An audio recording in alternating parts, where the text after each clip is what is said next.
Okay, so welcome again mga kapatid for another session for us to continue our lesson regarding basic hermeneutics, principles of biblical interpretation.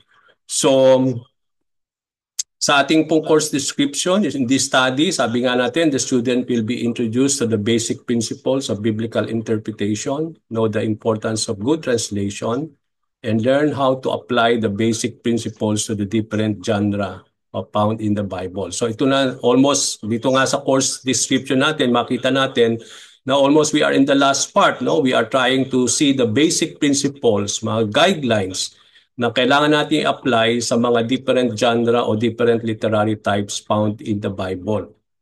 Okay? So having makomplete natin itong course natin ito, every one of you should be able to interpret any biblical passage using the methods presented in this course that provide a comprehensive overview of the hermeneutical principles for reading, studying, and understanding the Bible, which is the Word of the Lord. Okay? Ang ating pong responsibilities, yung online class attendance natin, completion of assignments. So far, wala tayong mga assignments, no? Dahil hindi po nagiging tuloy-tuloy yung ating pong pag-aaral. So ang pinaka-expected na lang po natin dito yung course and submittal na kapag natapos po natin itong ating pong biblical hermeneutics, meron po kayo isasubmit to complete this study for you to earn the certificate. Okay? Now, how to read the Bible for all its worth? Yes? Pastor, I Yeah? think nag-e-echo po yung ano. Si Mama po ba yung another ano nyo? Yung isa So pa siguro pong... ilalayo ko siguro, no? Apo, Pastor, medyo ano nyo lang po, silent nyo lang po. Sige, Nagda-doble po yung sounds nyo. okay. Apo. Okay, thank you. Para po maganda yung sounds nyo pag na-record. I-silent nyo lang po siya. Thank you, Pastor.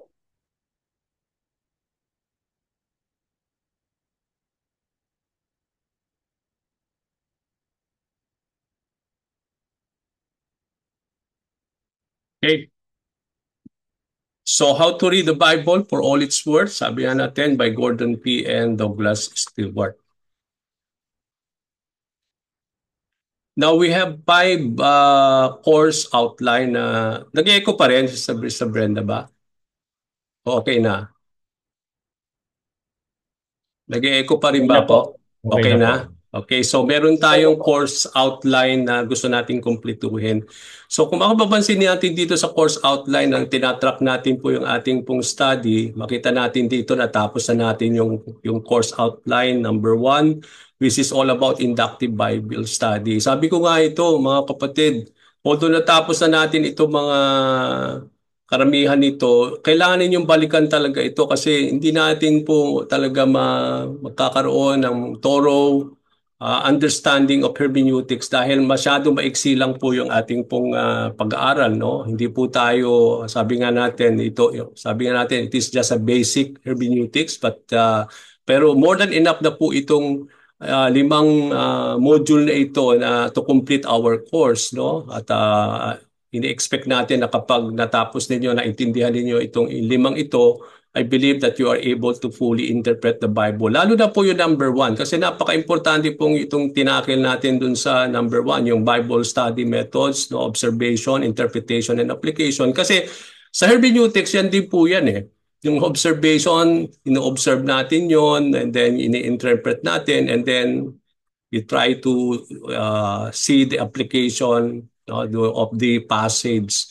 So dito naman sa 2, yung basic principles of biblical interpretation, napag-aralan natin yung importance of hermeneutics, the reader as an interpreter, the nature of scripture, the first task, exegesis, second task, hermeneutics.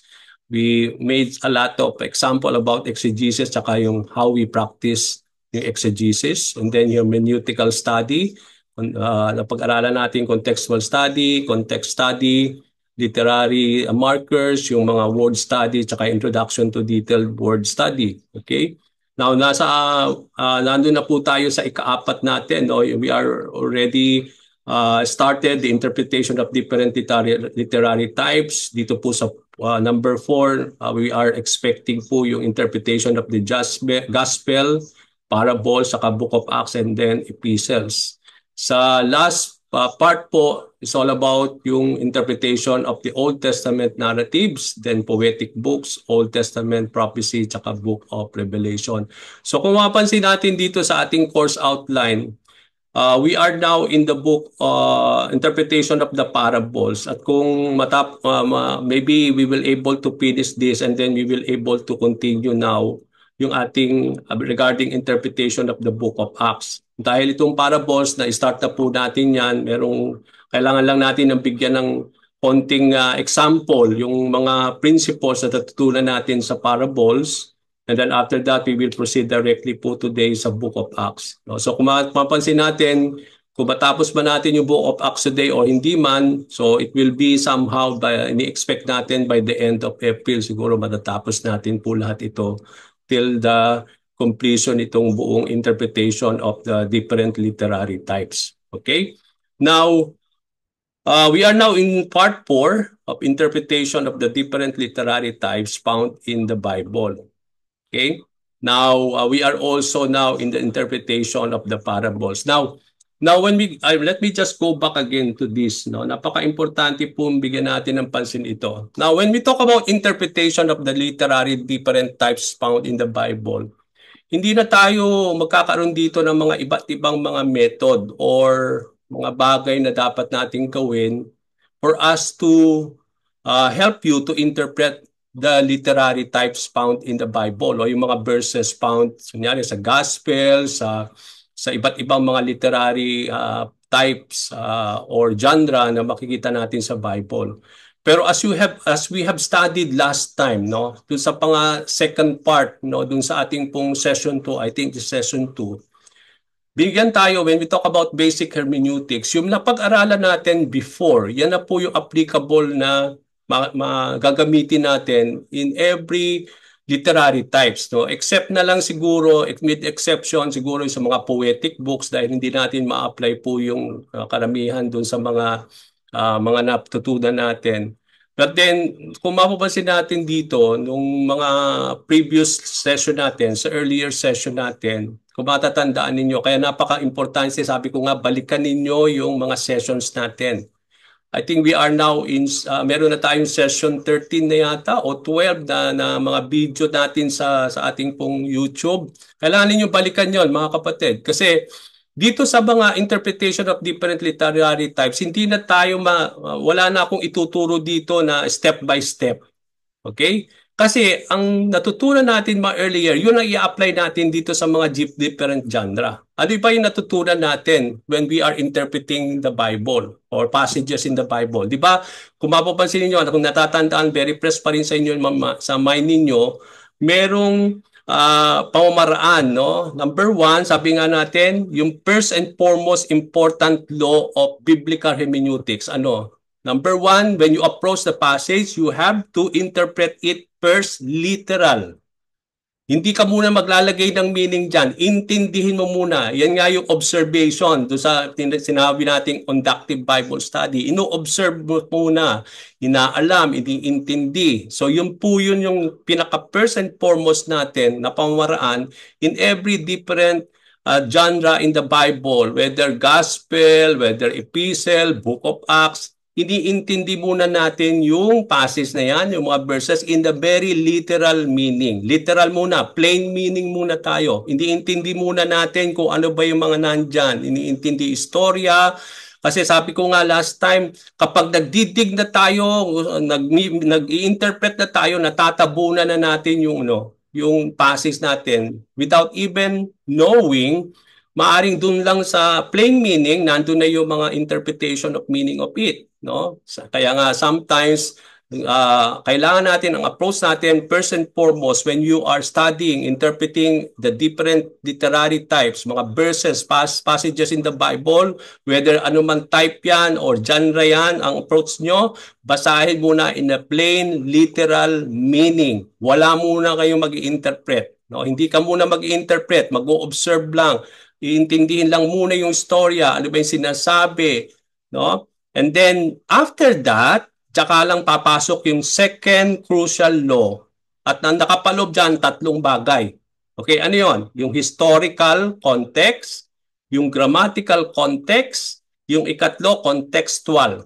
Okay, doon sa contextual, diyan papasok yung content, yung pinag-aralin natin lahat yung contextual study natin, di ba napag-aralan natin sa nakapaloob yun, so doon yung nakapaloob.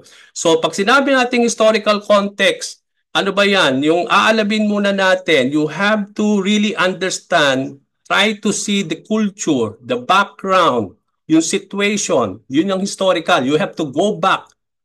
You have to put yourself on what you are reading. Yan ang sinasabi natin sa basic hermeneutics natin. Kapag nag-interpret tayo, kunyari, we are now in the book of the parables or in the gospel. Put yourself somehow na ikaw yung mga nakikinig sa teachings ni Lord. Nung dinidiscuss niya itong parables, you have to see that. At dito sa parables, meron tayong mga principles na babalikan na naman mamaya, no, for us to refresh ourselves.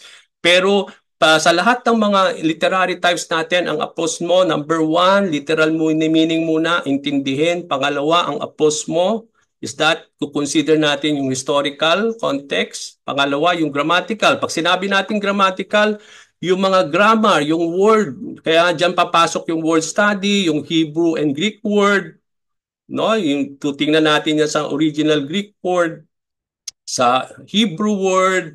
So, doon natin na ang yan approach natin, no, yung how it has been constructed, no, yung paano kinonstruct ng writer yung kanyang pagsusulat, yung characteristic and everything that about concerns about the literature. Okay, then ikatlo yung contextual. Pag sinabing ating contextual, yan na po yung sinabi, yung pinag-aralan nating contextual study, no. Saan nakapaloob, no? You have to see it, saan na ba nakapaloob itong passage na ito, hanggang saan ba ang context niyan, saan mag-uumpisa ang pag-aaral, hanggang saan matatapos, and we talk about the unit point, and then main idea, yun po yan. Applicable po yan lahat sa mga napag-aralan natin, mga kapatid.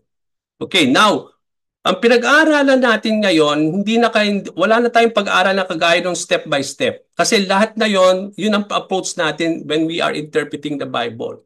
Ang pinag-aaralan natin ngayon is that yung, sabi nga natin, mga different principles, mga guidelines na makakatulong pa sa atin para paano natin i-interpret ito mga literary types na ito, yung mga genre. Kaya nung pinag-aralan natin yung gospel, di ba, meron tayong guideline number 1, guideline number 2, yun yung makakatulong sa atin, additional information, additional mga principles, na plus dun sa ito, plus yung historical, plus yung grammatical, plus yung contextual mo, yan na po yun. Okay? Yung po yun makakatulong sa atin dyan when we interpreting the Bible. Okay? So, now, when we talk about the interpretation of the parables, napag-aralan natin last time.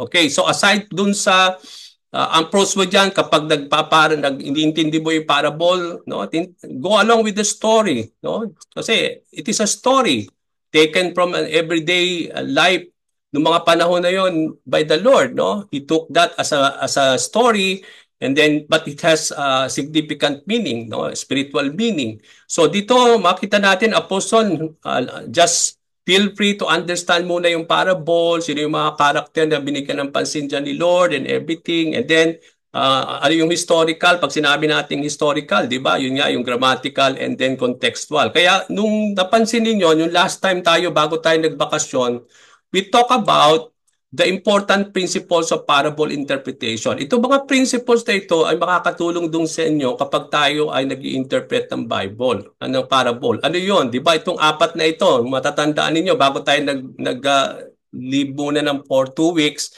we discuss perspective principle, cultural principle, exegetical principle, doctrinal principle. So kung mapapansin natin ito, yan din yung sinasabi nating historical, no? Ito na rin yung tinatawag nating contextual, no? Kasi nandyan na po lahat din yan. So pag sinabi nating perspective principle, ano bang ibig sabihin yan? No? Just quick review lang, just quick to tie up para i-close natin itong parable, and then we will make an example applying this dun sa prodigal son, no? Parable of the prodigal son. Titingnan natin itong perspective principle, cultural principle, exegetical principle, doctrinal principle, at i-apply natin itong principle na ito sa pag-aaral natin of the parable of the prodigal son. Titingnan natin yan mamaya. But for us, let us review what we have learned. So pag sinabi nating perspective principle, ano ba yon? The perspective principle informs us that to adequately interpret the parables, we need to understand them in the relationship when it comes to Christology and the kingdom of God theme recurrent in the teachings of Jesus Christ. So kung mapapansin natin, one of the characteristics of the parable of Jesus Christ, he talks about there is always relationship when it comes to Him. Christology is the study of Christ, no? Kaya nga, ano ba ang tinuturo itong parable concerning about the Lord? Another thing, what is this parable talking about, teaching about the kingdom of God? Kasi recurrent yan lagi sa parable ni Lord. Yan lagi ang makikita natin sa parable ni Jesus Christ. He talks about something about Himself and also regarding the kingdom of God. Kaya take note, kapag nagpaparable tayo, inag-aaralan natin yung parable, always put into your mind that this parable is talking about there's a relationship of this regarding the Lord Jesus Christ and regarding the kingdom of God. Kaya magkakaroon tayo ng proper understanding in approaching the parable kasi yung mga parable na yan has something to do about the Lord Jesus Christ, has something to do about the kingdom of God. Okay? Now, guideline number 1 natin last time, the interpretation of any parable. Sabi nga natin, any parable must be based upon the correct understanding of the kingdom of God message in the gospel and in the person of Jesus Christ. Anong tinuturo nitong parable na ito regarding the kingdom of God, regarding the person of Jesus Christ? Okay. So yung cultural principle, so perspective principle, titingnan natin yon. It has something to do with Jesus Christ. It has something to do with the kingdom of God. So in order to interpret the parables correctly, we need not only to see them from the standpoint of the kingdom of God and Christology, but also understand their cultural background. Pag sinabi natin cultural principle, dyan papasok yung sinasabi nating historical, no? Yung kanina, sabi ko nga, dyan papasok yung culture, yung background, no, situation dito sa cultural principle. Pag sinabing cultural background, alam natin na during the time of the Lord when He was teaching the parable, no, ano ba ang kanilang background? Ano ba yung kanilang culture at that time? It is in the ancient Palestine in the middle of the Jewish people. No? Yun po yung setting ng mga parables na yan. No? It happened in Palestine during the time of the Lord in the midst of Jewish people. So lahat ng mga parable are drawn from this particular culture backdrop. Lahat ng mga makita ninyong kultura na nakapaloob sa parable ay nakapaloob po dito sa setting na ito. In Palestine and amidst the Jewish people. Okay? Now, therefore, in the interpretation of every parable, it is necessary to recover as much as possible of the local color employed. O ano ba yung kultura na ninanarrate doon sa story? Okay, dapat we need to take note of the culture o yung mga bagay na tinuturo, no? Kaya we need to be guided by this principle, no? When we talk about the cultural background of the parable, no? Kasi marami story ito na taken sa culture ng mga panahon na yon in the middle of the Jewish people in their everyday lives. Ginawa yun ni Lord, no? As a story to teach something, no, with regards to the people in those days. So Number 2 guideline natin in interpreting the parables, always try to understand the cultural backdrop from which they are drawn and the cultural elements that are employed in its narration. So una, kailangan it has something to do about the Lord, it has something to do about the kingdom of God. So take note of that. Anong tinuturo nitong parable na ito about the Lord, about the kingdom of God? Pangalawa, anong kultura nitong parable na ito? Ano ba yung something that has na binigyan ng pansin dito ni Lord, no? Yung cultural backdrop, yung cultural element na in-employ ng Panginoon when He narrated a story or this parable. So take note of those cultural background. Titingnan natin yan mamaya sa prodigal son, no? I-apply natin lahat ito mamaya. We will see these things. Okay, to be truly appreciated, it is important to translate the parable into our time and culture of our present day hearers. So dahil itong mga parable, ang kinuha ito ni Lord noong mga panahon na noon, yung kultura noon. Okay, but then we know that our culture today is much more different. So our approach now, when we try to explain this and we teach and preach this parable now, we have to translate the parable, those culture, in our culture today, in our time and culture, in our present day hearers. Kasi yung mga iba noon, hindi talaga applicable sa atin ngayon. No? Because this is not this, we are of different culture now. No?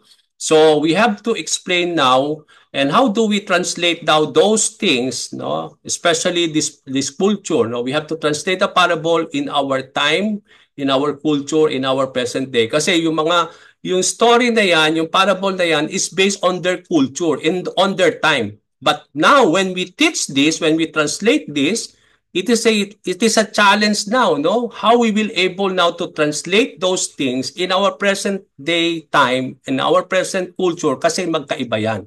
So kailangan lang natin na we need to be careful on this, no? We need to be, sabing how natin na talagang very important po ito na ma-translate natin ito in our present culture, kasi nga sabi nga natin we are of a different time in culture compared in those times. Okay?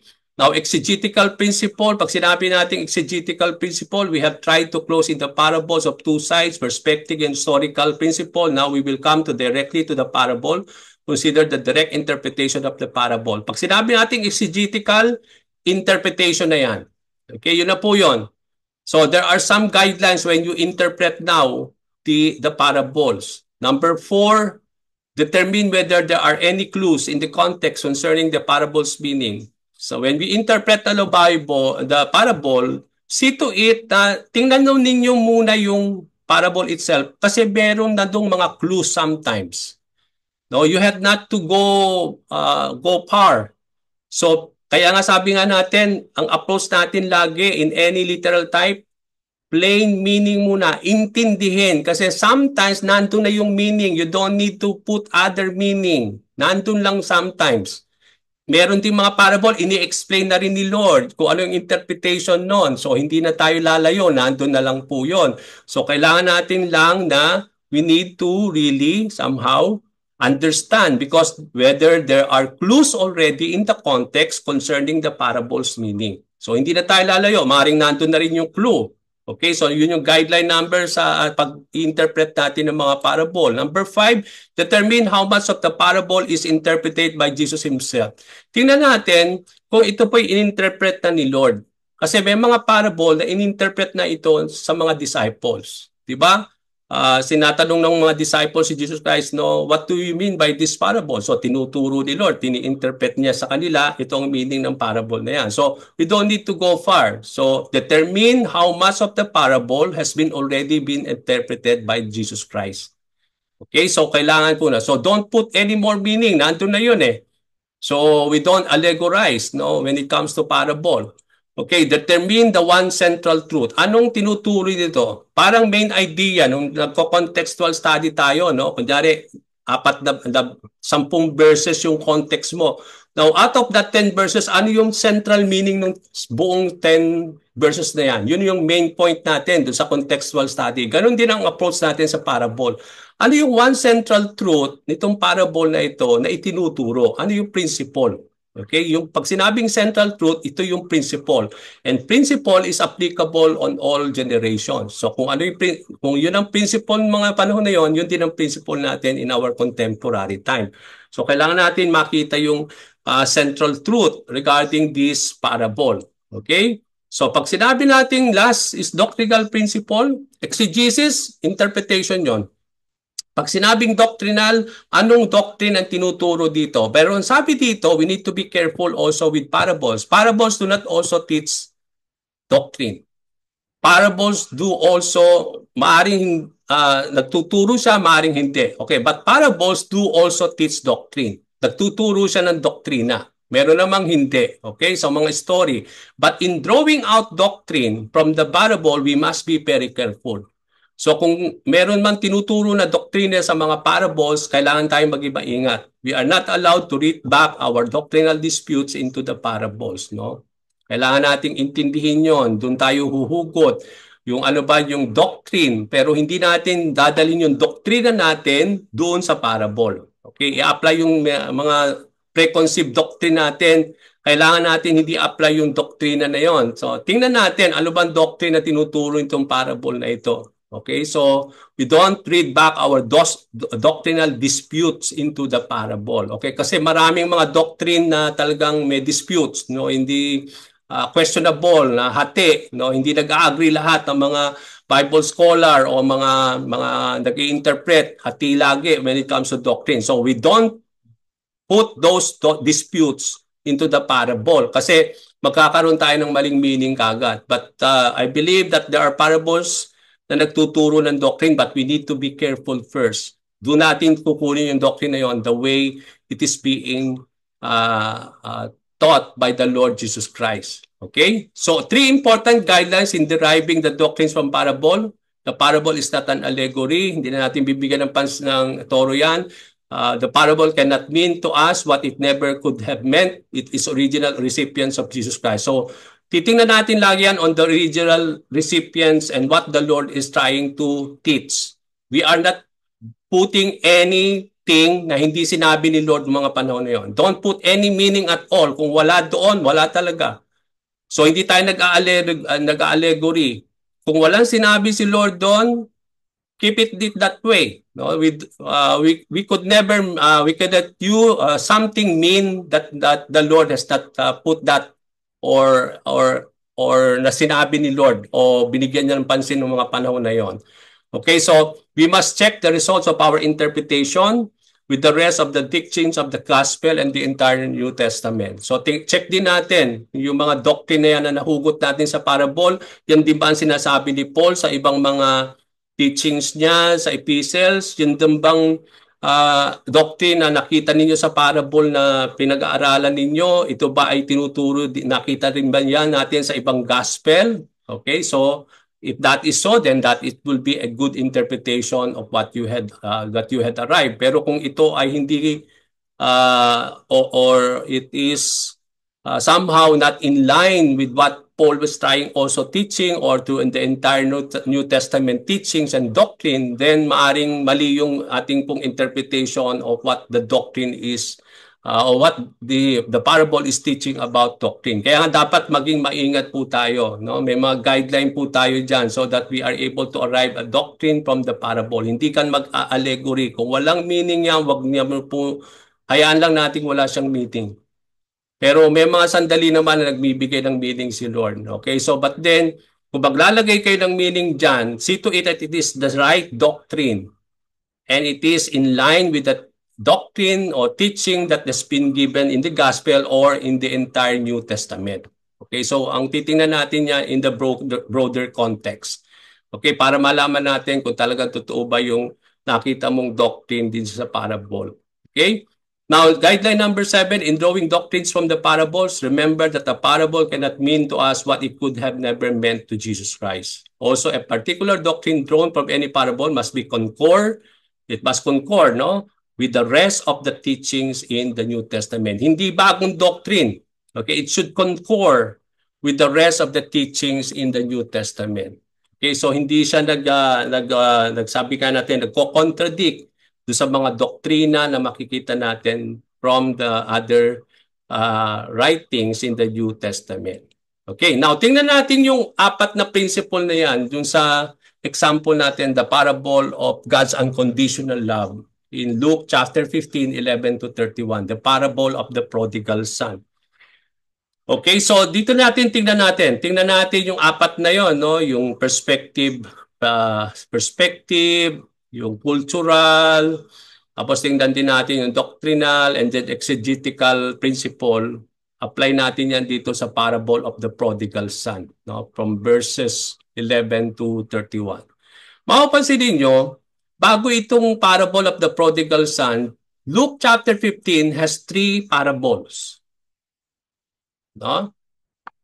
Parable of the lost sheep, yung una, parable of the lost coin. Pangatlo, itong parable of the prodigal son. Okay, now, napakaganda. Tingnan natin ito, no? Tingnan natin yung broader literary context nitong Luke 15:11 to 31 o yung the parable of the prodigal son. Okay, this parable do not only speak about the time of salvation or the kingdom of God has arrived here on earth, but it speaks about the fact that it came especially for sinners. Sinners are invited to enter the kingdom. Jesus is the Savior of the sinners. So kung mapapansin natin, no, sabi nga natin, yung unang principle natin, no, yung perspective principle, it has a relationship with the Lord Jesus Christ, also with the kingdom of God. So kung titingnan ninyo, ang parable nitong of the prodigal son, it has something to do about the kingdom of God, no? And that has arrived already on earth. It talks about the fact that this kingdom of God came especially not for what? Mga perfect people? No. This kingdom of God came especially for the sinners. Sinners are all invited to enter the kingdom of God. Kaya nga, we are all before we are not part of this kingdom. Now we are part because we accepted the Lord. No, we repented of our sins. Before we are also sinners. No, even today we are also sinners because hindi pa naman tayong perfectong tao.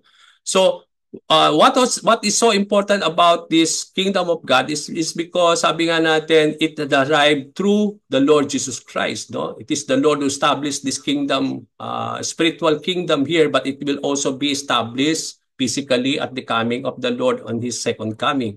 So dito natin makita that Jesus is the Savior of the sinner.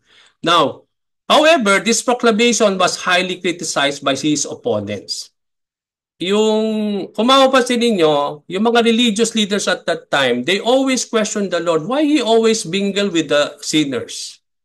Why He is always eating with them or associating with them? No? Kaya kung mapapansin ninyo, yung kinikriticize siya lagi. No? Kaya yung proclamation nitong mga parable na ito, especially in Luke 15, if you have a Bible with you, can someone read verse, I think Luke chapter 15 verses 1 and 2. Can someone read this to all of us? Anong nagdala kay Lord para bigay niya itong tatlong parable na ito? So, ano yun ba yun? Nakapaloob yan doon sa unang ikalawang verses. Can someone read Luke 15 verses 1 and 2, please? Just unmute yourself and read it all for all of us. I'll read, Pastor. Okay. Luke 15, 15, 1 and 2. 1 and 2. This is from, the parable of the lost sheep. Now the tax collectors and sinners were all drawing near to hear him. 2. And the Pharisees and the scribes grumbled, saying, "This man receives sinners and eats with them." Okay. So kung mapapansin ninyo, the tax collector and notorious sinners are come to the Lord and they want to hear from Jesus Christ, no? And that's why the religious, the Pharisees and the teachers of the Lord, they try to question now the Lord, no? They are now trying to criticize Jesus Christ, why He is associating with sinners, with these tax collectors, because these are outcast people, no? Because if you are a religious leader, if you are a Pharisee in those times, you don't mingle with them. Kaya nga yung mga Pariseo, they are not mingling with sinners, no? But here comes Jesus Christ claiming that He is a prophet, a man of God, and then here comes He is always associating, eating always with the tax collector.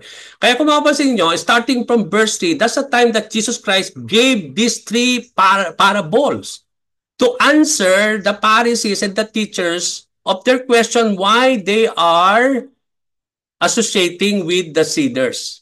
Kaya yung tatlong parable na yan para sa mga Pariseo and teachers because it is a proclamation that was really being criticized by his opponents.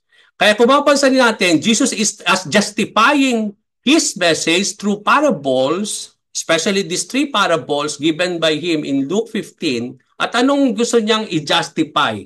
Doon sa tatlong, yung parable of the lost coin, parable of the lost sheep, tsaka itong parable of the prodigal son. Ano yung gusto niyang i-justify dito sa mga dahil kinikriticize siya why he is mingling, associating with the sinners and eating with them. Number one, ang sabi ni Lord, He draws the attention of His opponents. Yung mga opponents niya, yung mga Pariseo, mga teachers, to the poor condition of the sinners. Kaya kung mapapansin natin dito, no, He talks about always that He always draw these Pharisees and teachers of the law. he always draw their attention, ano ba ang kondisyon nito mga sinners na ito? Bakit I need to mingle with them? Why I have to really associate with them? So how does the Lord in many of his parables characterize ito mga sinners? They are, sabi dito, they are sick who needs a doctor. Okay? Sabi nga, the great love of the ones are forgiven. So, sabi nga natin, no, kung makapansin natin dito sa sa verses na ito, sa Luke 7 verses 41 to 43, no, sino daw yung talagang may pagmamahal talaga, no? May tunay at nadakilang pagmamahal. 'Di ba? Yung mga talagang pinatawad na yung mga ganung kalaki ang kanilang kasalanan, no, pinatawad sila ng Panginoon. Ganun na lang yung great love, no? Yung mga tao na yon na talagang pinatawad ng ating Panginoon Diyos. Samantala naman dun sa mga, sabi nga natin, yung mga tao na not even ina-admit yung kanilang mga kasalanan sa Panginoon. But they say that they love God, no? So, ganun natin makikita. So, dito natin makita sa lahat ng mga parable, bakit nagbibigay ng parable si Lord, no? Kasi gusto niyang ipaling ang atensyon ito mga religious leaders, hindi explain niya bakit lagi siya nakikipaghalubilo sa mga sinners. It's because itong kondisyon nila, they are sick. No? Sabi nga natin, they need to be forgiven by God. Okay, so sabi nga lang ni Lord, no, that He did not come for righteous people but for sinners. Malabing sinasabi natin yon. So the kingdom of God is not for righteous because there is no one righteous, the Bible says. So the kingdom of God has come not for righteous because there is no one righteous.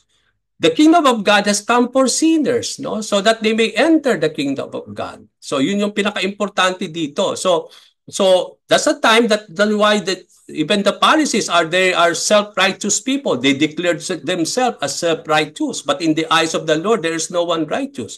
Sila lang ang nag-declare sa kanilang mga sarili that they are righteous. But in the reality, in the eyes of the Lord, even though they are Pharisees and teachers of the law, they are also sinners. Wala silang pagkakaiba sa mga tax collectors, mga prostitutes in the time of the Lord.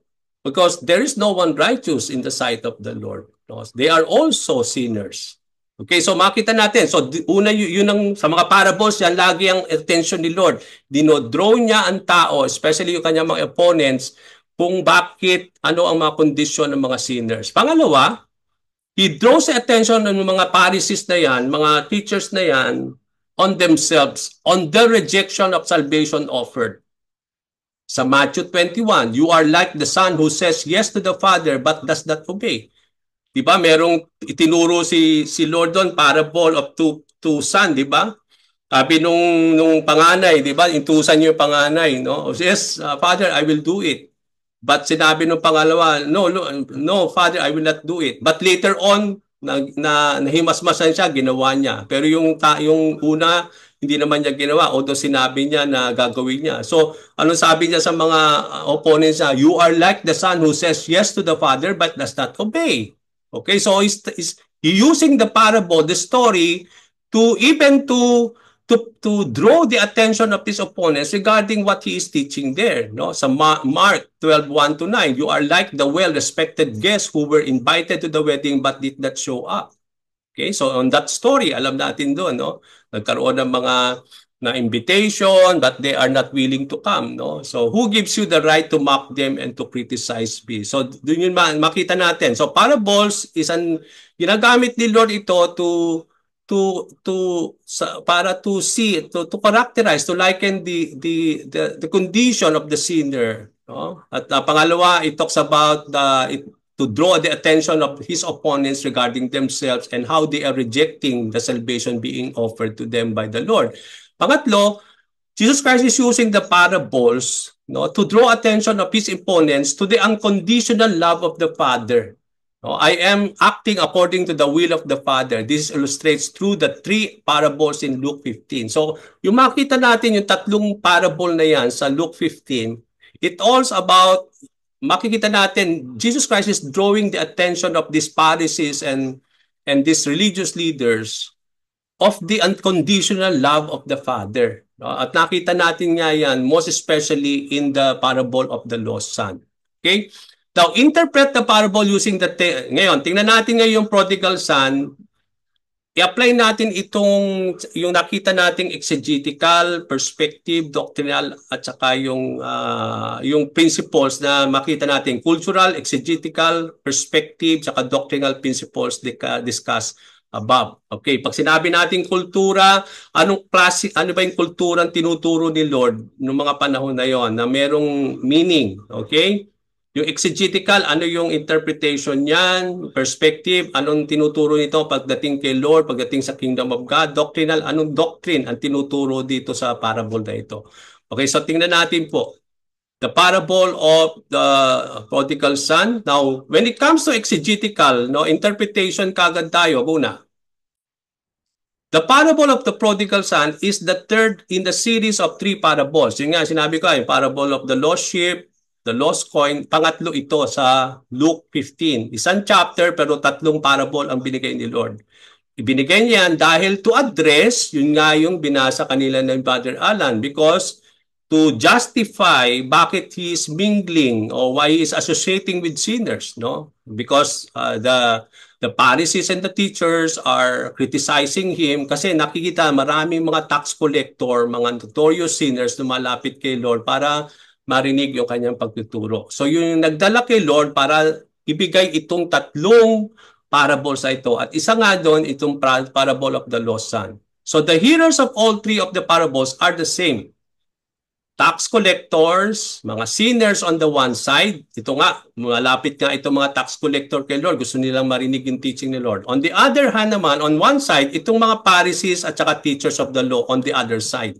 Yun nga yung binasa ni Brother Alan, speaks about this setting. Yan ang setting niyan, okay? Nung itong ating parable of the prodigal son. Now, the structure is different to the previous two parables. Kasi, bakit kaiba itong prodigal son? Kasi mapapansin nyo, mas mahaba siya compared dun sa lost sheep at saka lost coin.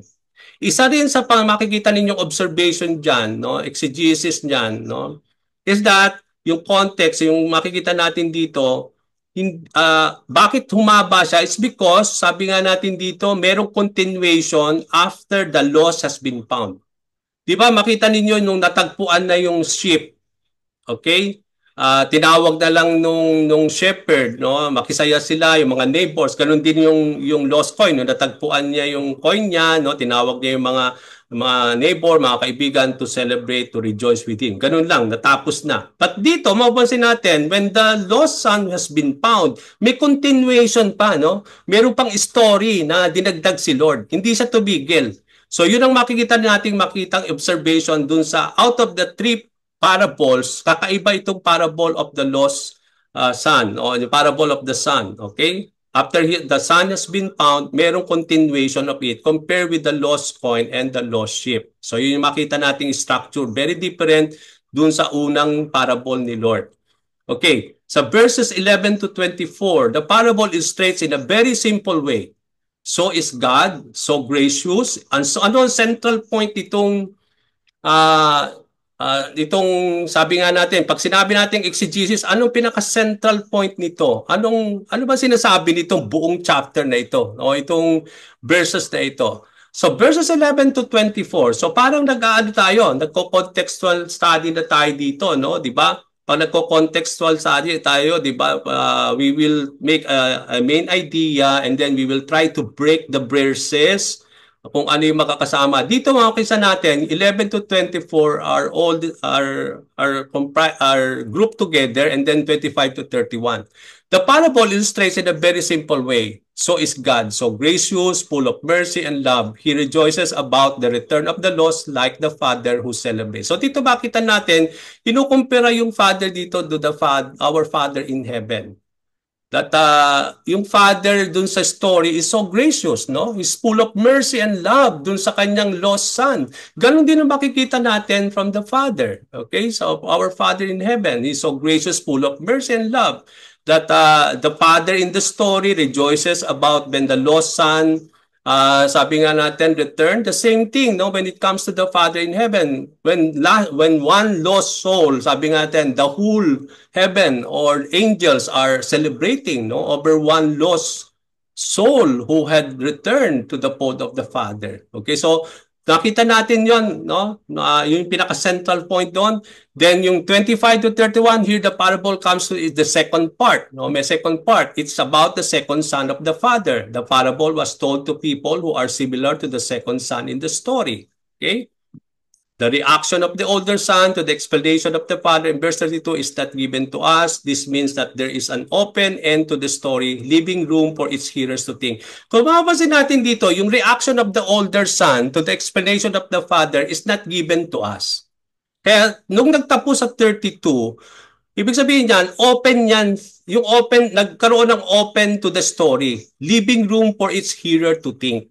Okay, hindi siya nagtapos na talagang sabi nga natin yung nung nag-react yung older son, no, about the explanation of the father regarding yung pagbabalik nung bunso, no, but then makita natin dito na there is no much explanation of the father, no, hindi walang explanation given by the father, especially to us, no, to our readers today.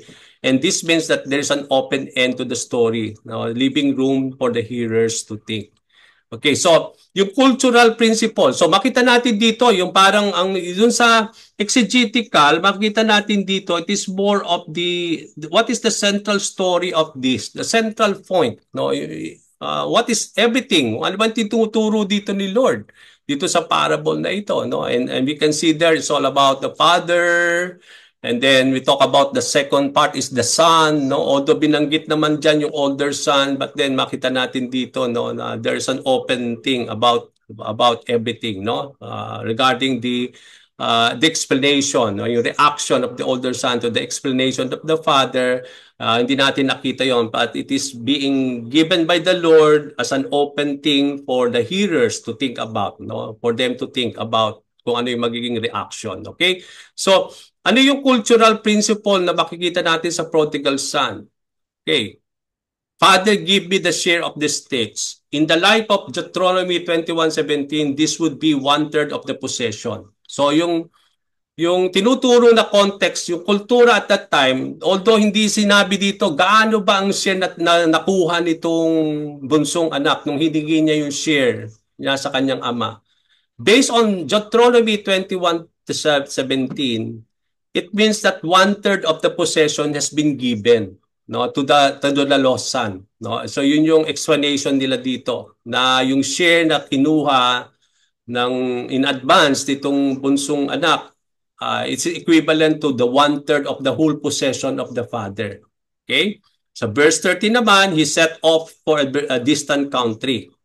So in the time of Jesus Christ, about 1/2 million Jews were living in Palestine. Okay, so makita natin dito, no, almost 500,000 of Jews are living in Palestine. Okay, so mapapansin natin, they are living in a very distant country. They are setting off, no, hindi sila actually living in Jerusalem, in the central area of during that time, but most of them are living in Palestine. So it may add to our learning, to our study, that when this son set off for a distant country, it may be also in Palestine. No, he also live in Palestine in those times, because most of the time, in the time of the Lord, karamihan sa mga Hudyo ay nakatira sa Palestine, yung mga panahon na yon, not in Jerusalem actually. Okay? Now, feeding pigs. Remember in verse 15, no, nung siya naghirap na and then he started now to employ himself feeding pigs. So this means that he has to do with unclean animals in Leviticus 11:7. Okay, so it means to say na because of everything that had happened, no, the son, no, has to do now, no, is now started to do with that unclean animals, no, in those times. Kahit alam natin na it is forbidden at that particular time, but then he was forced to because of what had happened. So came to his senses. In Hebrew and Aramaic, it has the meaning of repentance. So when the word of God says he came into his senses, he really repented of his sin. Yun ang ibig sabihin nun. Okay? So makita natin yon. Kapag ginamit yung he came to the senses in the Hebrew Aramaic, Ang ibig sabihin pala sa Hebrew Arabic, kapag ang isang tao, he came to the senses, ang meaning pala noon in the original manuscript, nag-repent na sila. O yung they are now repenting of their sins, no, ng mga panahon na yon. Okay, so yun yung makita natin doon. So verse 20, his father ran to his son. This is very unusual daw, unworthy of an oriental man. No, so makita natin dito na it is very unusual to do so. No? Hindi ito very parang usual na makikita natin, no? Especially for an unworthy of a such kind of thing na nagawa nung taong yon, no? Yung kanyang anak, no? Kung sa real story, very unusual po ito. But for the Father in heaven, this is not very unusual. It is very usual for the Father, no? That He will always run to His Son, no? But then, hindi ito raw nangyayari in a very unusual way, especially for an unworthy man.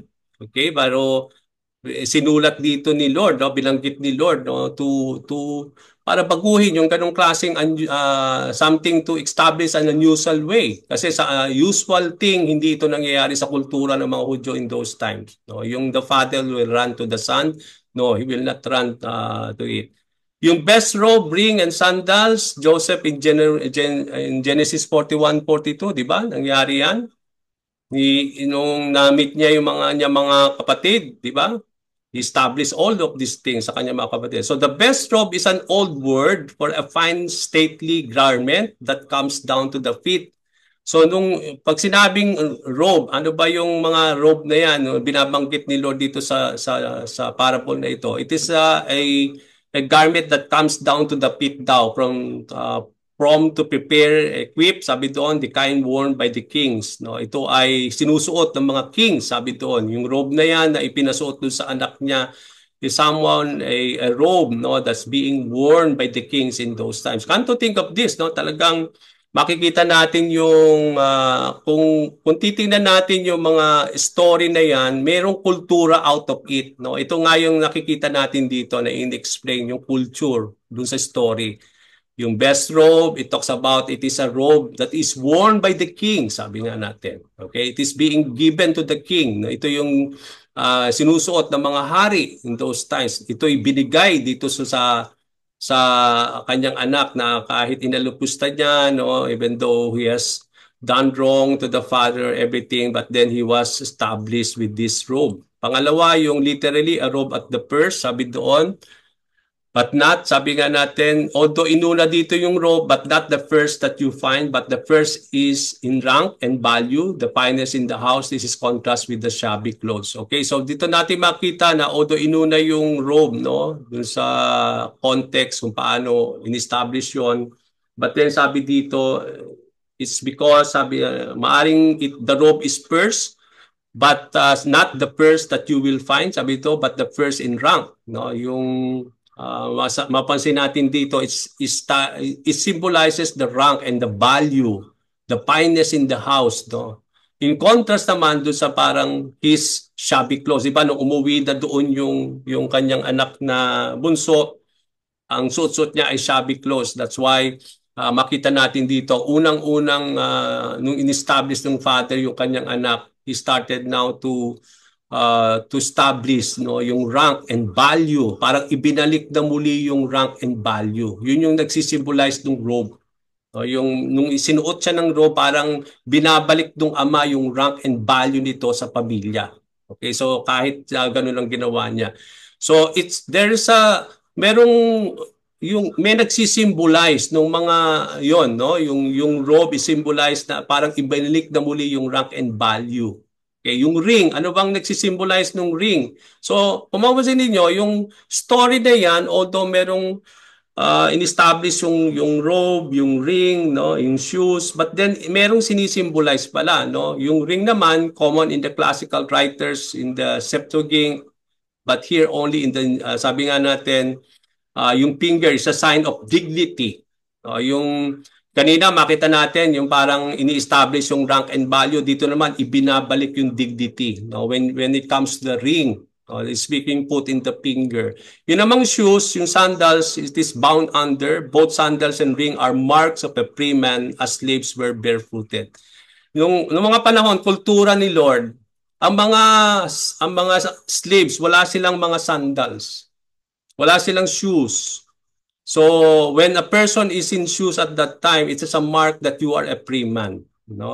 Hindi ka slaves. Kaya nung mga panahon na yon, dahil umuwi doon, naghirap nga itong kanyang anak. No?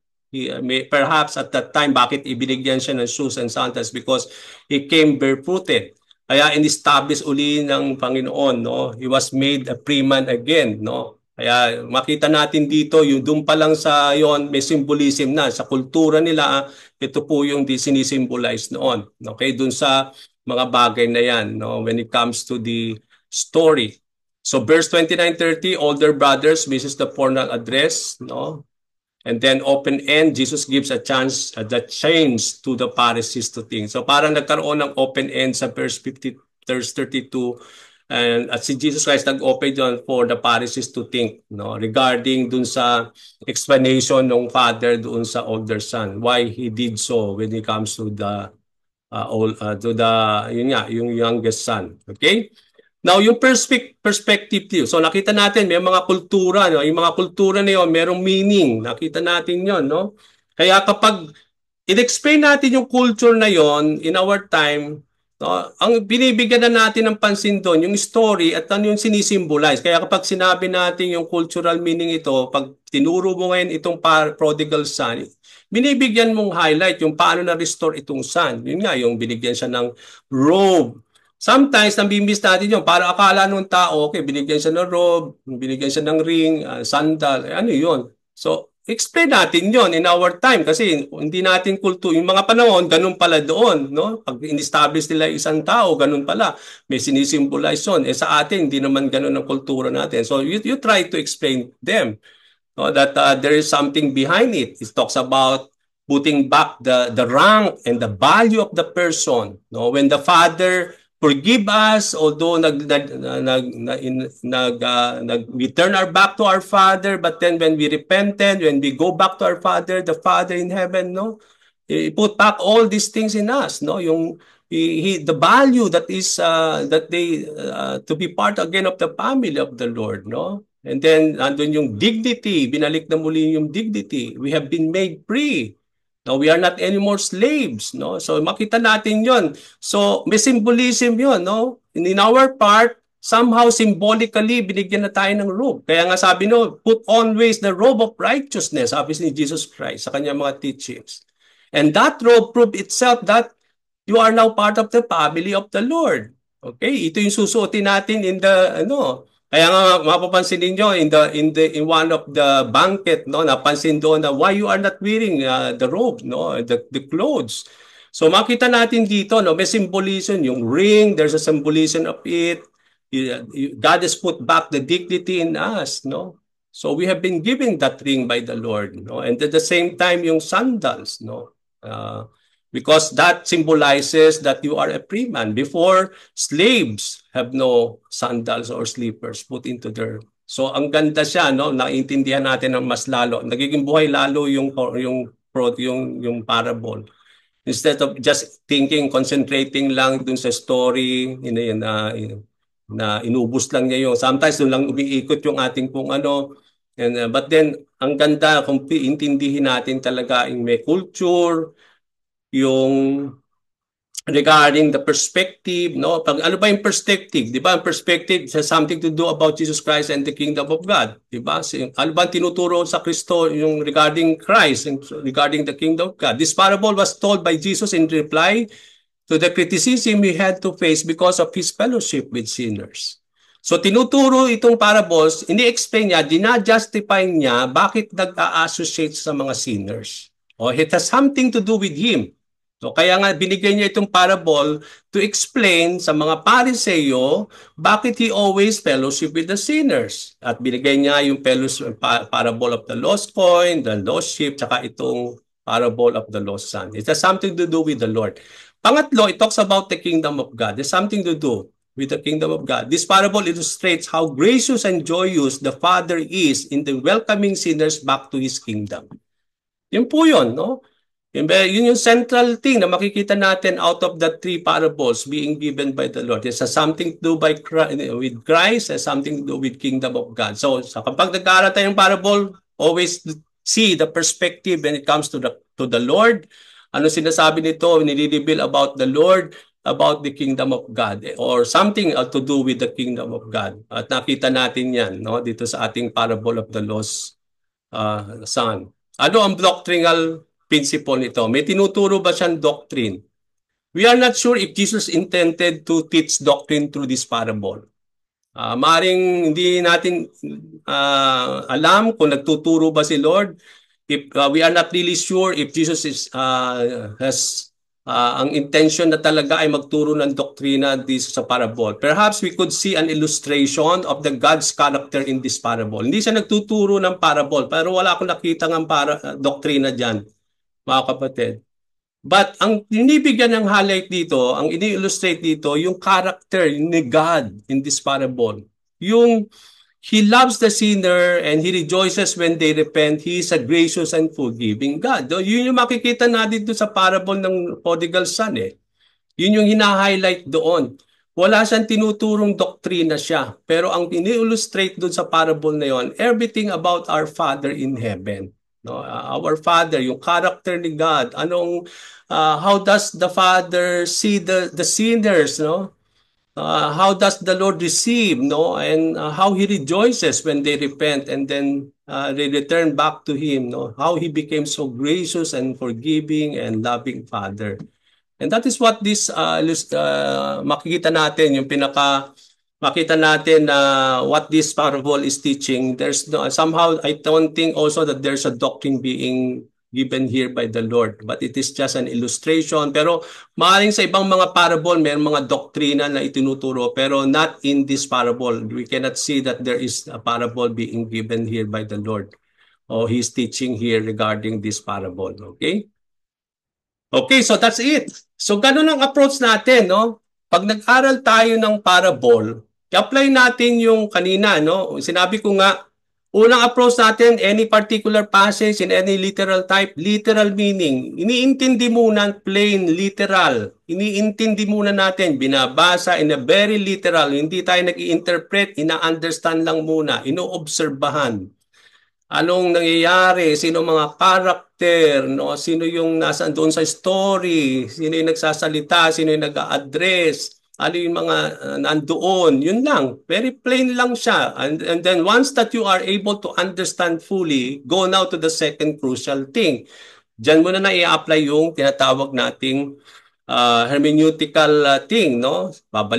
Titingnan natin yung historical context niyan, ano ba yung mga background, culture na nandiyan sa passage na yan, na kailangan natin maintindihan anong sitwasyon, because these are writing in those days. No, it is not for us, but for these people on that particular time, on that problem, on that situation, on this background, on that culture. No? So, kailangan natin pumunta doon. Intindihin mo na lang yun bago natin dadalhin kasi hindi natin kultura yan. Intindihin lahat. Kaya intindihan natin in the culture in those times, this is a parable, no? May meaning pala yung putting the gown, no? Yung robe, no? Yung putting the ring, no? May symbolism pala yon, no? So, kung hindi natin hindi natin maintindihan yon. So, then second is the grammatical, ng mga word study, sabi nga natin. Kung may mga difficult thing there, go back to the Hebrew word and everything. Yung mga word study, look at it into the lexicon and everything. Tapos yung contextual study natin, yun nga, yung pinakita ko kanina, itong verses na ito, 11 gano'n, magkasama siya because it talks about the Father, everything. And then, yung pangalawang part nun, yung Son na. Although last part, meron yung older brother, but then at the end of that, parang walang closure. Parang inalaw ni Lord yon para for the people to think what the response of the second son will be after explaining nung father yung nangyari. Okay, so doon natin makikita, no, sabi nga natin, no, and then with that, you have to add nga yung kanina nakita natin, yung perspective. Pag sinabi natin perspective principles, when you are understanding the parable, anong sinasabi nila noon patungkol kay Christ, Kingdom of God. Okay, cultural. Ano yung kultura na itinuturo nito? Yung mga culture in those times. Kailangan natin maintindihan yon. Yun nga yung mga culture na nakita natin kanina. And then, ano yung pangalawa? Doctrinal. Meron bang doctrine na tinuturo? Dito wala tayong nakitang doctrine. Okay? At sabi nga natin, yung ano pa yung isa, yung culture, perspective, no? Yung sabi nga natin culture and then everything, perspective, tsaka yung doctrinal. So, ganun ang approach natin, no, when we are trying to understand the parables. Although limited yung ating time for us to have more but then siguro kung may time pa tayo sa mga susunod sa mga natitira nating mga sessions pa, we will try to emphasize that, no? But then sabi nga natin, ito yung mga additional principles and guidelines lang na makakatulong. Pero ang approach natin, lagi yung kanina. Plain meaning muna, and then apply the historical, grammatical, and then contextual of it. At sa contextual, dyan pasok yung exegesis, yung content, context, no, yung ginagawa nating, tinututunan nating step by step, yan dyan po papasok lahat yan. Okay? Now, let's go now very quickly to the interpretation of the book of Acts. No, hindi natin matatapos ito perhaps today, but siguro bigyan natin po ito ng hanggang sa susunod na meeting natin for us to finish this. So yung interpretation of the book of Acts. Now we know that the book of Acts, mga kapatid, is the second part of the writing of Luke. Ito ay continuation of the Gospel of Luke. Okay, both written by Luke. Itong book of Acts was also written by Dr. Luke. Okay, parang kinontinue niya. No? So kung mapapansin ninyo, no, nag-umpisa itong book of Acts during the ascension, no, nung bago mag-ascend si Lord Jesus Christ, no, merong mga disclosure or mga pag-uusap, no, na mangyayari doon nung nag-stops yung doon sa unang part, no, yung the Gospel of Luke. Makita natin yung continuation niyan doon sa book of Acts, no, because it is a continuous, parang first and second part itong writing na ito. Nagsusulat si Luke kay Theophilus, no, is talking about binibigyan niya ng witness or everything about this Jesus Christ and everything, and then itinuloy niya, you know, when it comes to the Acts of the Apostles. Okay, now the importance of the book of Acts. Tingnan muna natin yung pinaka background itong books na ito. Now when you're studying the books and when you are trying to interpret a passage in a particular book, try to still somehow somehow you need to know what is the background, everything about this book. Kasi yung verse na iniintindi mo, nakapaloob dun sa libro na yon. At ano itong libro nito? Bakit siya sinulat? Sino ba sumulat? Bakit niya sinusulat ito? So lahat ng mga verses na iniintindi natin, pasok doon. Kasi kung hindi mo maintindihan in a broader context, in a broader thing, yung gusto mong passage na yan at wala kang knowledge about the book of Acts, paano mo ma-interpret yun? You have to see it in the broader context or the broader thing regarding the book.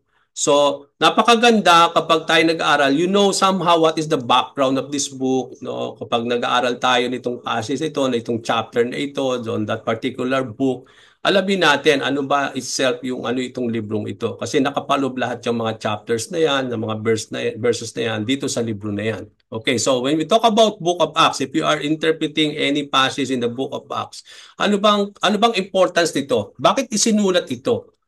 Now, one could divide the New Testament into two sections.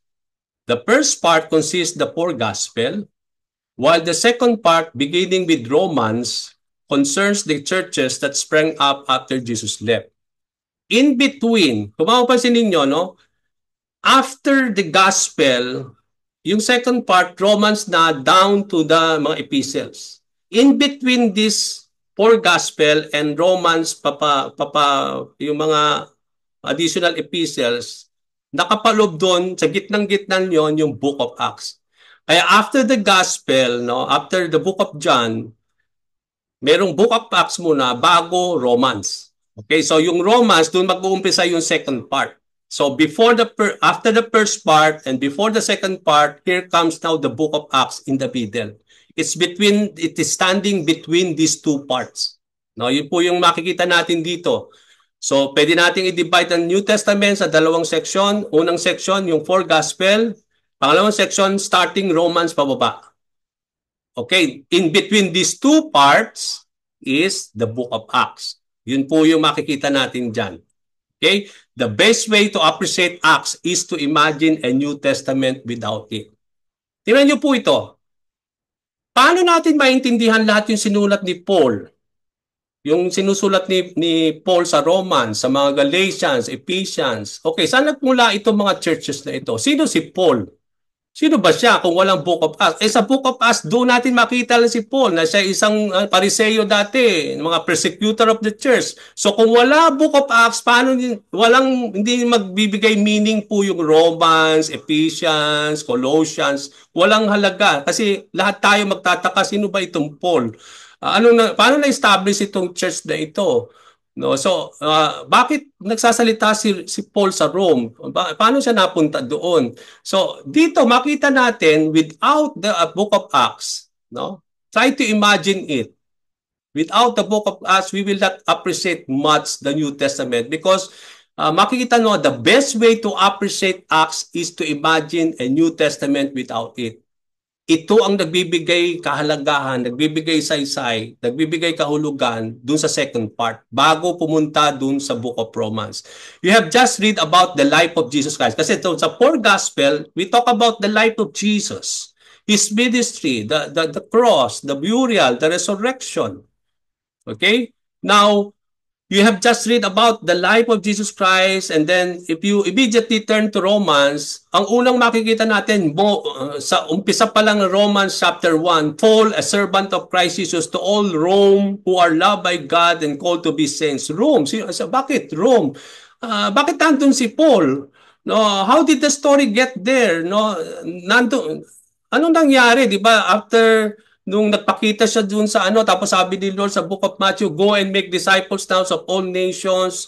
Saan nangyari? Bakit may Paul? Saan nangyari yon? Saan nanggaling si Paul? Nung after nung Matthew, kaya kung wala po yung Book of Acts, parang merong big question mark lagi. Ano tong Rome? How did the story get there? Paano napunta yung gospel dito sa Rome, no? Sino to si Paul na ina-admit niya na servant of Christ samantalang wala namang Paul doon sa gospel. Okay? So doon mo makikita yung ma-appreciate mo yung Book of Acts, yung Acts of the Apostles.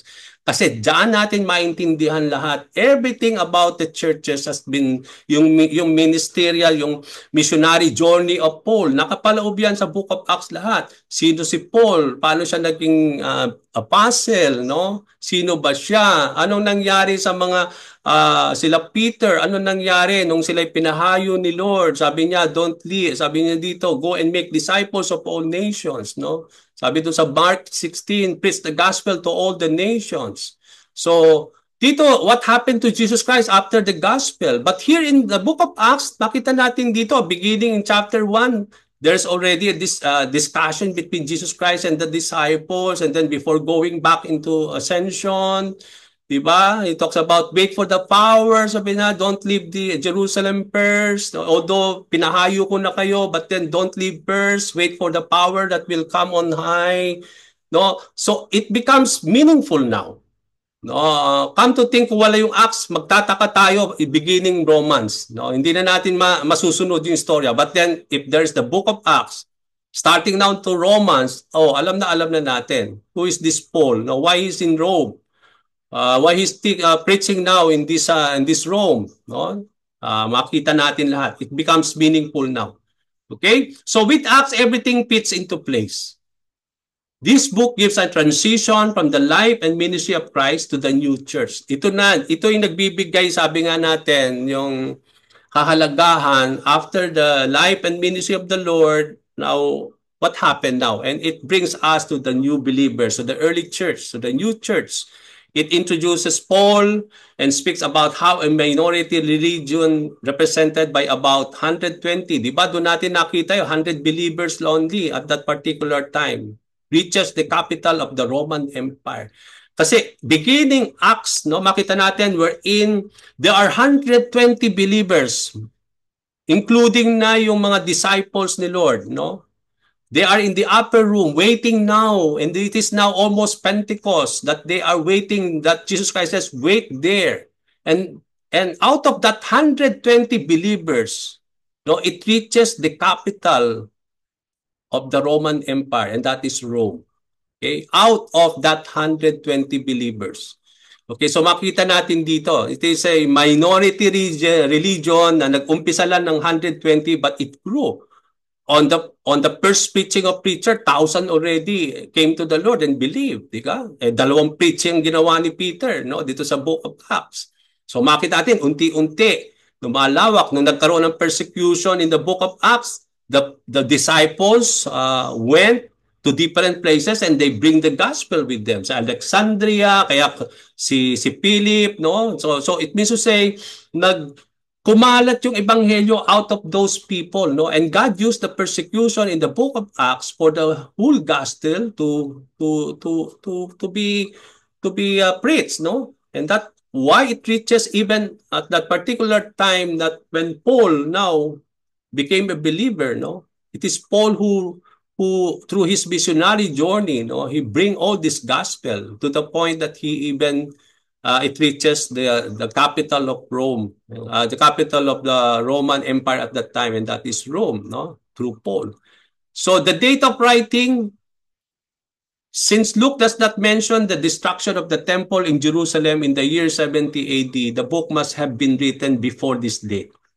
So dahil po hindi minention dito ni Luke yung destruction of the temple nung in Jerusalem in the year 70 AD, the book must have been written before that, before mas maaga pang 70 AD.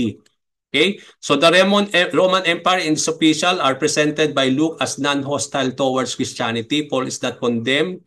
So dahil yung Roman Empire noong mga panahon yon, hindi na sila hostile, no? Hindi na sila masyadong hostile sa mga Christians in those times, no?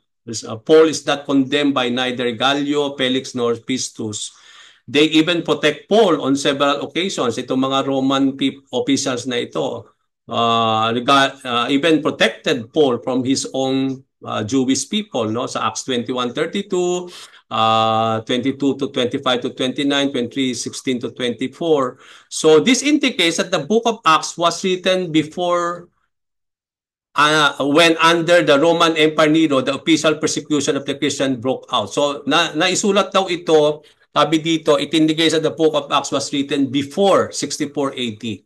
So before the 70 AD, the destruction of the temple, no, when under the Roman Empire, no, Nero, the official who really persecuted the Christian, kung saan nag-umpisa yung persecution of the Christians, broke out, no, at that particular time. So doon daw nasulat itong Book of Acts by Luke in that particular time.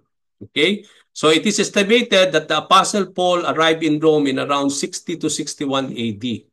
Okay? In that Paul was imprisoned there for 2 years, and the Book of Acts ends with Paul preaching freely under this condition. So nagtapos ang Book of Acts wherein now Paul is preaching freely under this condition when he was imprisoned in Rome, no? So Acts may have been written around between 63 to 64 AD, sabi nila.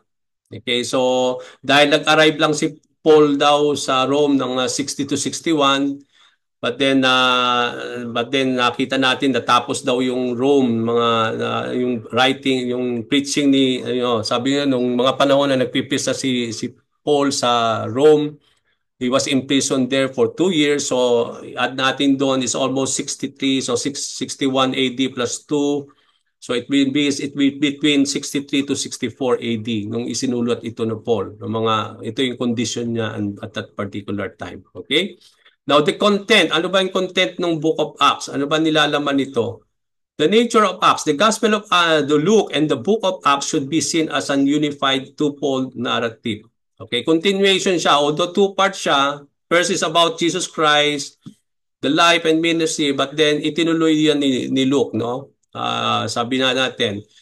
So it should be seen as a unified narrative, but in a twofold narrative, no? Parang isang story siya pero ginawang dalawang part. Okay, parang dalawang volume. First volume is the Gospel, then second volume itong Book of Acts. In the first volume, Luke intends to give an account to the earthly life and teachings of Jesus Christ.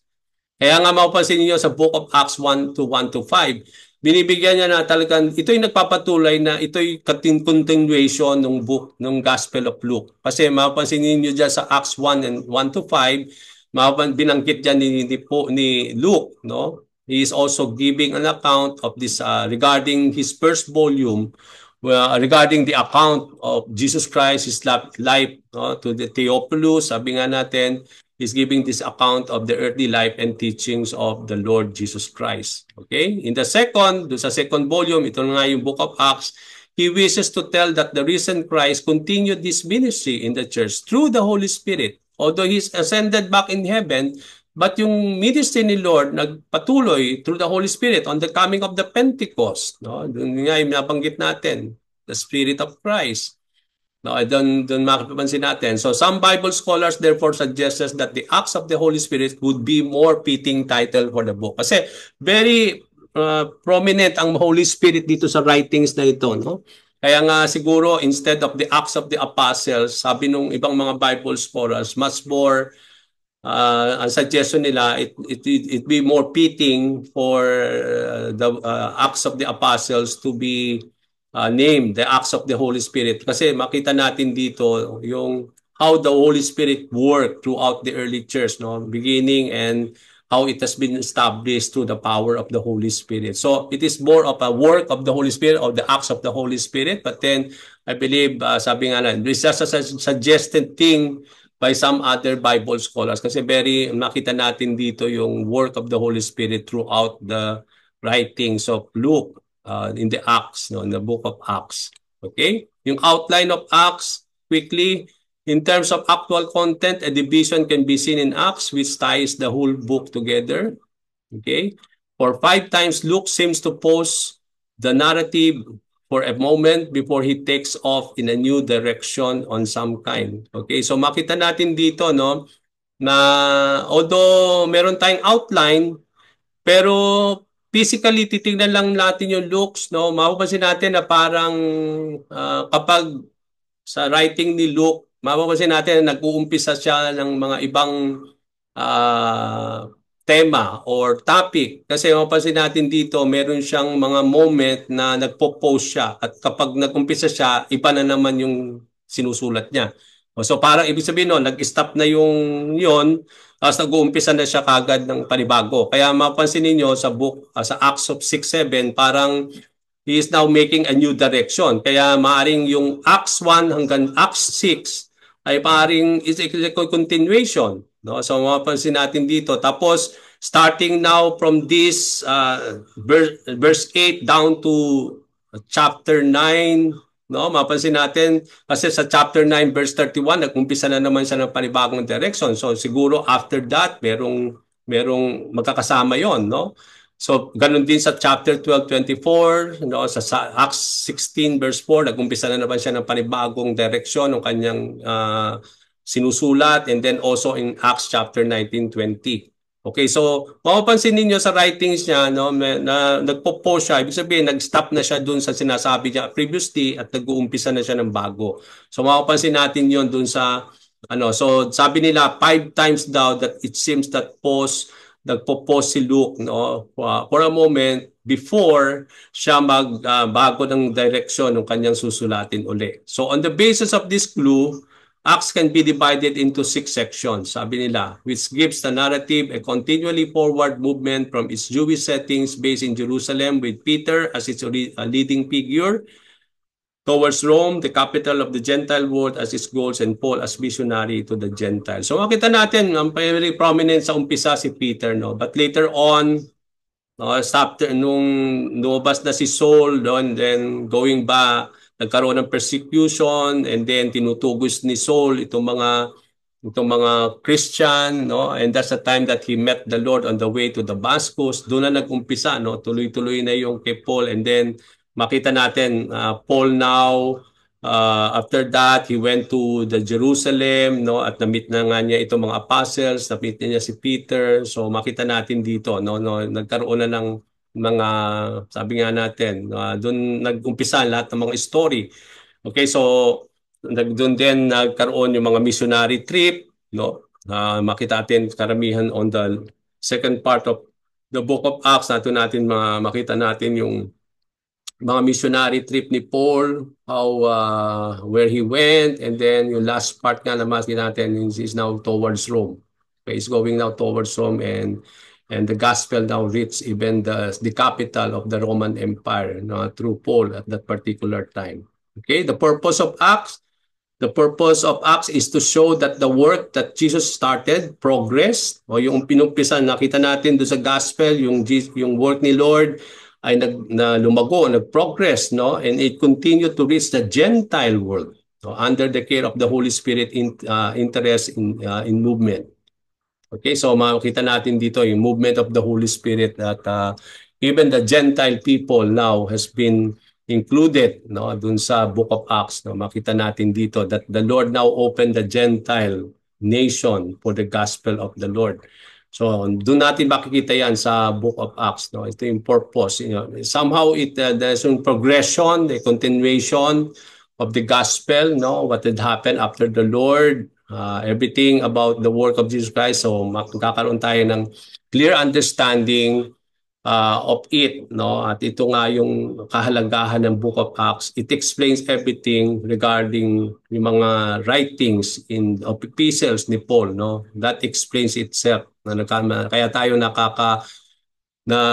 intindihan natin itong mga writings na ito is because binigyan ng pansin niya ni Luke sa kanyang writing dito sa Book of Acts. Okay? Luke wants to show Theophilus that through the power of the Holy Spirit, what Jesus started in Jerusalem among the Jews is now a worldwide movement that continues to reach the remotest parts of the Gentile world. Okay, di ba sabi nga ng Lord, you will be my witnesses in Jerusalem, in Judea, in Samaria, no, and to the different parts of the world, no? And it happened.